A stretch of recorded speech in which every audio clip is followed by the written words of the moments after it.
could we be seeing a divide between the United States and the European countries? Or we could say Starmer versus Trump. Is the end of the transatlantic partnership coming to a halt? Or is it more of a theater act?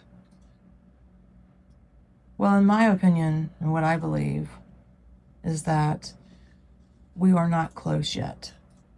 Meaning it's more theatrical at this time, not necessarily a divide. Because I did pull some cards and I did receive the Eight of Pentacles in reverse, which is representing that work is not finished yet. And then, of course, the moon represents the long road. More information needs to be revealed. Europe is also still very much invested in wanting peace with the United States. And the main reason for that, I believe, is due to NATO. And of course, they do have investments. And I did receive the Four of Pentacles, which is a stay cold card for me. It's all about money flow. However, there are certain elites in the United States, and I'm going to be honest about it, I'm not going to sugarcoat it.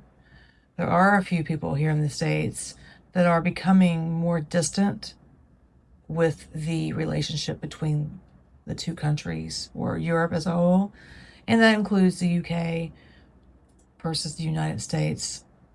There are some distance energies there with the relationships. So we have the Three of Wands in reverse, of course, represents retraction, pulling back, support to the EU. So there's been conversation about it, especially here in the last 3-4 months. And I'm going to get into what really hit the nail over the head. And the conflict between Iran and the United States hasn't helped the partnership between Europe and the US. It has not, and I think you know why. And I guess it's fair to say Europe doesn't see Iran as a threat. And they don't want America focused in on Iran or any Middle Eastern country for that matter, okay? But instead focused on Europe only, of course, with NATO, and keeping the war with Russia and Ukraine going. That is their main motto. I mean, look who you have in power over there. Starmer, look at Germany, look at France. Need I say more? They want the Americans focused solely on Russia. However, Iran and etc., Middle Eastern countries, not just Iran, but right now we're focused on Iran, is very much mandatory to the United States, not Russia. And number 2 mandatory would be East Asia. So you have the Middle East and then East Asia as mandatory to the United States of America, not Russia. The United States doesn't see Russia as a threat like back in the, let's just say, Cold War era. Things have changed since then. The US is looking at this in a different perspective. And they're thinking, you know, we supplied you, meaning Europe, money, etc., weapons, whatever, for Ukraine. Now we ask for your help and support regarding Iran. And you guys said no. Europe says no. UK. And I'm talking about the elites. And the EU depends on energy from the Straits of Hormuz. And maybe oil. Yeah. But primarily it's energy that you guys rely on over there.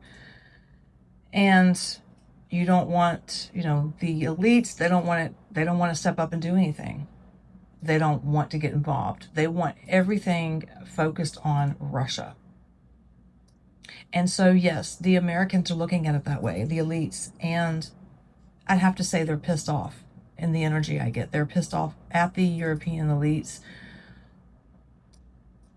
And the Europeans some of the elites over there are actually talking shit. They're talking smack, I do believe, more than before. If you go into, say, the German or the UK news media, you can catch it. You can catch it. So I have been listening out for it. And I was surprised that France didn't really, they don't really have much to say about anything right now. They're more worried about Macron and him losing power.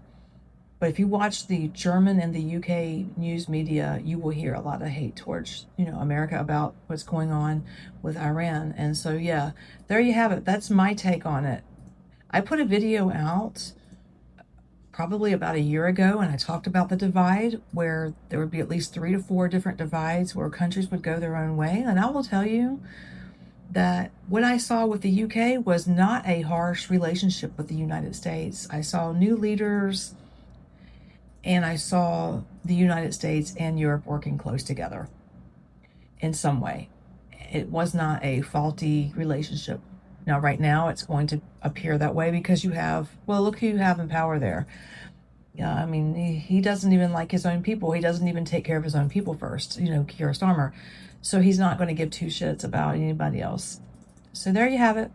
If you guys are new to my channel, I would please encourage you to subscribe to keep this channel going.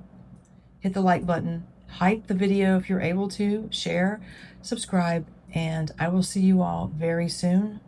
Thanks for listening.